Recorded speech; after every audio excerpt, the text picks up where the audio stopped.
மரியாயே வாழ்க. அன்பான மரியணை கணப்போர் யூடியூப் சேனல் நேயர்களே, உன் அனைவருக்கும் தேவதாயின் திருப்பெயரால் வாழ்த்துக்கள்.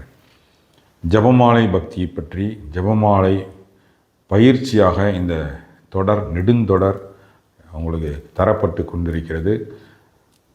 ஒவ்வொரு வீடியோவும் ஒரு பயிற்சி. அதனால் ஜபமாலையை ஜபிக்க முடியல, என்னால் ஜபமாலையை பக்திக்குள்ளே வர முடியல அப்படின்னு சொல்கின்ற எல்லாரும் இந்த தொடரை பார்த்தாங்கன்னா கண்டிப்பாக ஜபமாலை பக்திக்குள்ளே வர முடியும். அதற்காக தான் இதை போட்டது. அதே மாதிரி ஜபமாலை இன்னும் அதிகம், ஏற்கனவே இருக்கிற ஜபமாலை பக்தியில் இருக்கிறவங்க இன்னும் அதிகமாக ஜபமாலை ஜபிக்க முடியும். அந்த மாதிரியான விஷயங்கள் தான் இந்த தொடர் முழுசும் ஜபமாலை பக்தியாக தரப்பட்டு வருது. இந்த வீடியோக்கள் எல்லாமே ஒரே லிங்காக இந்த வீடியோவோட டிஸ்கிரிப்ஷனில் இருக்குது, நீங்கள் பார்த்துக்கோங்க கீழே. அதே போல் உலக ஜபமாலை இயக்கத்தில் நீங்கள் சேரணுன்னாலும் அதற்குண்டான லிங்க்கும் ஃபோன் நம்பரும் இந்த வீடியோவுடைய டிஸ்கிரிப்ஷனில் இருக்குது, நீங்கள் அதையும் பயன்படுத்தி கொள்ளுங்கள். அன்பானவர்களே, ஜபமாலை பக்திக்காக பல விஷயங்களை ஒவ்வொரு செட்டாக அப்படியே நாம் கொடுத்துட்டு வந்துடும் இந்த தொடரில். இப்போ என்ன போயிட்டுருக்குதுன்னா, புனிதர்கள் ஜபமாலை பக்தியை பற்றி என்ன சொன்னாங்கன்ற அருமையான கருத்துக்கள் இப்போ வந்துட்டுருக்குது. அந்த வகையில் 6வது புனிதராக புனித அல்ஃபோன்ஸ் லிகோரியார் இன்றைக்கு நாம் வரார். அவர் என்ன சொன்னாருங்கிறத நம்ம பார்க்க போகிறோம்.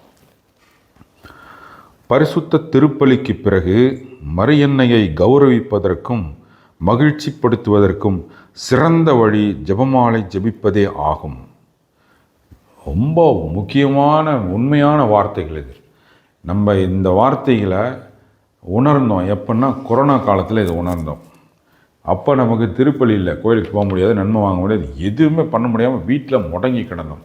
அப்போ நமக்கு திருப்பலியாகவும் ஆறுதலாகவும் தேறுதலாகவும் நம்பிக்கையாகவும் இருந்த ஒன்றே எதுனா ஜபமாலை தான்.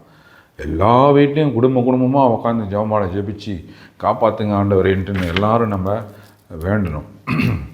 அந்த வார்த்தையை, இந்த அனுபவத்தை அல்ஃபோன்ஸ் லிகோரியாரை சொல்லியிருக்கார். இந்த ஜபம் மிகவும் எளிமையானது மற்றும் சுலபமாக ஜபிக்கப்படக்கூடியது. ஆன்மாக்கள் மற்றும் குடும்பங்கள் மீது அருள் வெள்ளத்தை கொண்டு வருகிறது என்பதை நமது அன்னையே வெளிப்படுத்தியுள்ளார். அல்ஃபோன்ஸ் லிகோரியார் இதை உணர்ந்திருக்கார். மாதா ஜபமாலை மூலம் அருள் வரங்களை அப்படி வெள்ளமென பாய்ச்சி அழிக்கிறாங்க நம்ம மேலே அப்படின்றத அல்ஃபோன்ஸ் லிகோரியார் உணர்ந்து இதை எழுதுகிறார்.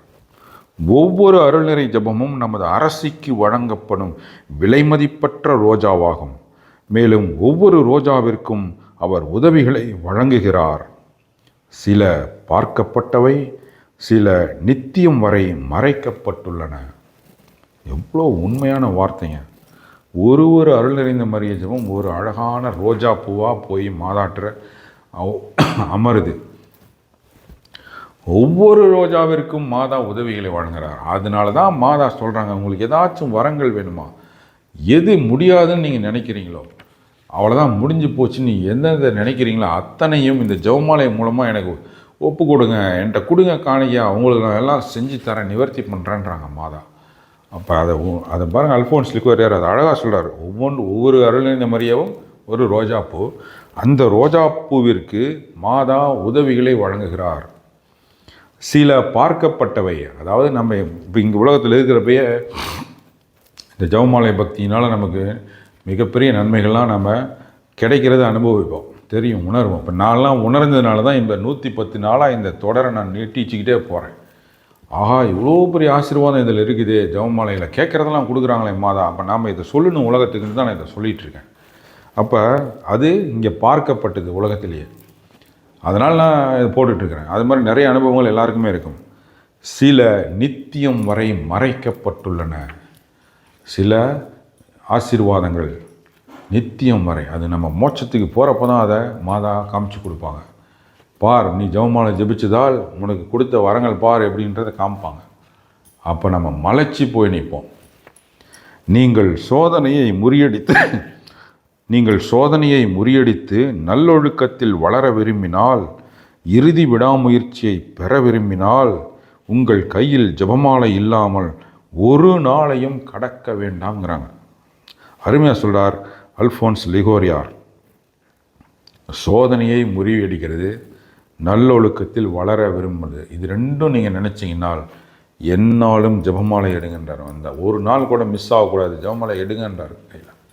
மாதாவும் அதை தான் சொல்கின்றார்கள். இந்த ஜெபமாலையை பிடித்தால் மாதாவினுடைய பரிசுத்தமான திருக்கரங்களை நாம் பிடிக்கின்றோம். அப்போ அந்த கிடைக்கின்ற அந்த சுகமான அனுபவம் அனுபவித்து பார்த்தா தான் தெரியும். அன்பானவர்களே, இந்த வீடியோவை எல்லாருக்கும் ஷேர் செய்து ஜெபமாலை பக்தியை பரப்பும் தூதராக ஆக உங்களை அன்போடு அழைக்கின்றேன். தேவதாயின் மாசற்ற இதயம் போற்றி வணங்கப்படுவதாக. தேவதாய் என்றென்றும் வாழ்த்தப்படுவார்களாக. பிதா சுதன் பரிசுத்தாவின் பேராலே ஆமென். நன்றி. மரியாயே வாழ்க.